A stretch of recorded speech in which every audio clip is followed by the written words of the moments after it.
ভাই আমার এলাকায় উপজেলা চেয়ারম্যানের দাঁড়াইতে বলছে, সেটাতেই দাঁড়াই নাই। আর আমি নির্বাচনে দাঁড়াবো এফডিসিতে। ভালোই চলতেছে, খারাপ না। কাজবাজের ব্যস্ততা যদি বলতেন একটু। আমার ব্যস্ততা আছে, কিন্তু মাঝখান দিয়ে আমি অসুস্থ ছিলাম, অনেকদিন কাজ করি নাই। আবার কাজে নামলাম, কয়েকটা বিজ্ঞাপন করলাম। গতকালকে একটা বিজ্ঞাপন করছি, এর আগের দিনও একটা বিজ্ঞাপন করছি, আবেশ হোটেলের খাবার হোটেল আর কি। এর আগেও দুইটা বিজ্ঞাপন করছি। বিজ্ঞাপন নিয়ে মোটামুটি ব্যস্ত। আর আপাতত আমার শুটিংগুলো আপাতত বন্ধ রাখছি, যেগুলো আমি ইউটিউবে পেজে কাজ করি সুস্থ হওয়ার কারণে। এফডিসিতে আসলে কেমন লাগে আসলে, যেতে প্রাণের জায়গা আপনার? এফডিসি আসলে ভাল লাগে। আমি তো অনেক দিন থেকে আসি না, আজকে হঠাৎ আসলাম। জ্যাকি আলমগীর সাহেব দাওয়াত দিছে, ওনার আর আমার একটা প্রোগ্রাম আছে শ্যামনগর, এই ব্যাপারে কথা বলতে আসছি। এখন এফডিসিতে আবার নির্বাচনী হাওয়া বইতে আছে, দেখলাম দুইটা প্যানেল দাঁড়াইছে। একটা হইলো বাপ্পারাজ মুক্তি, আর একটা হইলো জয় শিবা শানু। ভালো নির্বাচনী হাওয়া বইতেছে, শিল্পীরা আনন্দে আছে, খুশিতে আছে। আপনি নির্বাচনে দাঁড়ান না কেন? অনেক দিন যে সিনেমায় আপনার লং জার্নি আমরা দেখেছি। ভাই আমার এলাকায় উপজেলা চেয়ারম্যানের দাঁড়াইতে বলছে, সেটাতেই দাঁড়াই নাই। আর আমি নির্বাচনে দাঁড়াবো এফডিসিতে। খাইয়া কাম আছে, আমি এসব ঝামেলার মধ্যে নাই।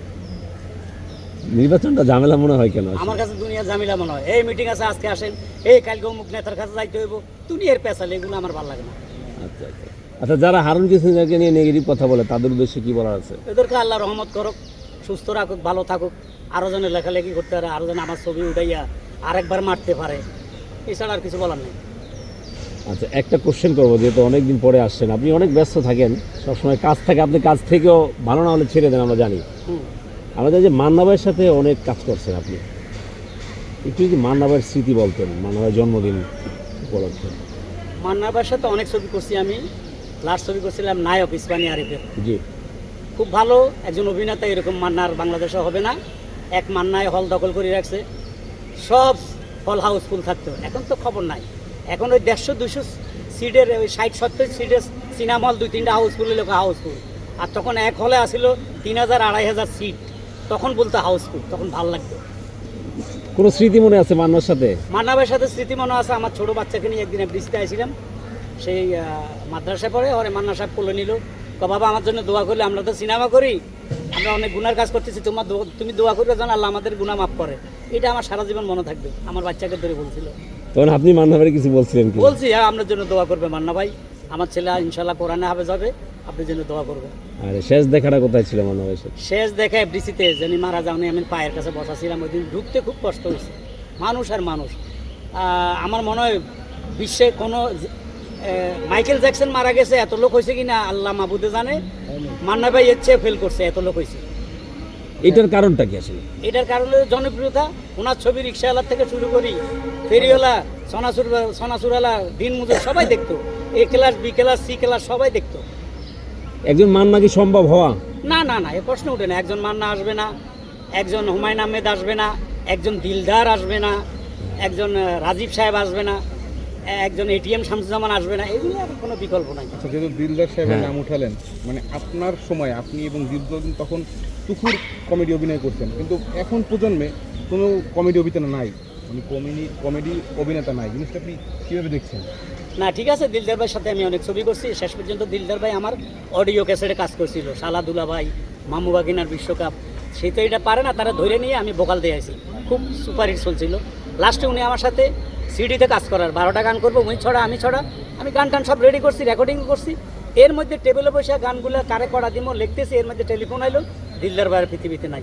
খুব আফসোস করছি।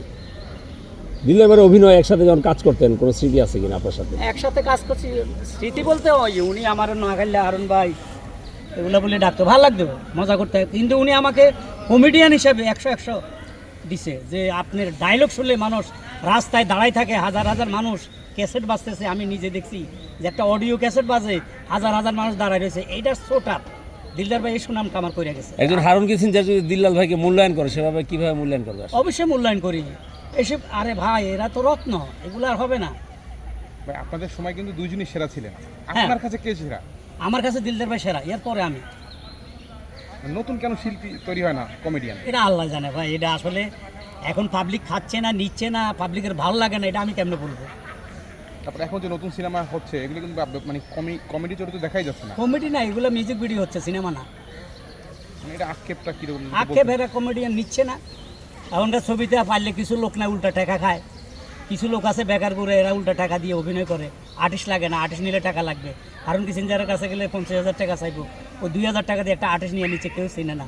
এটা হইলেই হয়েছে, এভাবে ছবি বানালে তো চলবে না। হারুন কিসিঞ্জার ভাইয়ের জীবনে কোনো অপূর্ণতা আছে কিনা? না, আমার কোনো অপূর্ণতা নাই। আমার ইচ্ছা ছিল মক্কা মদিনা যাবো, 2বার গেছি, তার মানে আমার কোনো অপূর্ণতা নাই। আমি ফ্যামিলির দিক থেকে অনেক সুখী। আমার বড় ছেলে কণ্ঠশিল্পী রবেল খন্দকার, ভালো ভালো হিট গান গায়। আমার ছোট ছেলে ইটালি, বড় মেয়ে ইটালি, ছোট মেয়ে ঢাকা স্বামী সংসার করতেছে। 2 ছেলে 2 মেয়ে, আলহামদুলিল্লাহ, আল্লাহ পাক আমার খুব ভালো লাগছে। থ্যাংক ইউ, আপনারা ভালো থাকেন। আর কথা বলা একটা লাস্ট কোশ্চেন ভাইয়া, সিনেমায় আসাটা কি সঠিক ছিল না? সিনেমা ছাড়া আপনি যেহেতু অডিওতে অনেক ব্যাপক জনপ্রিয়তা ছিল, কেমন কোনটা আসলে প্লাস? আমার অডিও ছিল ব্যাপক জনপ্রিয়তা, সিনেমা আইসা বরং কি বলবো, সিনেমা আইসা ছাগলের 7 নম্বর বাচ্চা হয়ে গেছে। এই জন্য আমি সিনেমা অনেক ছবি করি না। আগে ক্যারেক্টার শুনি, কদ্দূর পর্যন্ত আসে না, হিরো সানসামি করতে হইব, 2 সিনের ভরা থাকবো না, ইচ্ছে হলে কাজ করি না চলে যায়। খোদা হাফেজ। Thank you.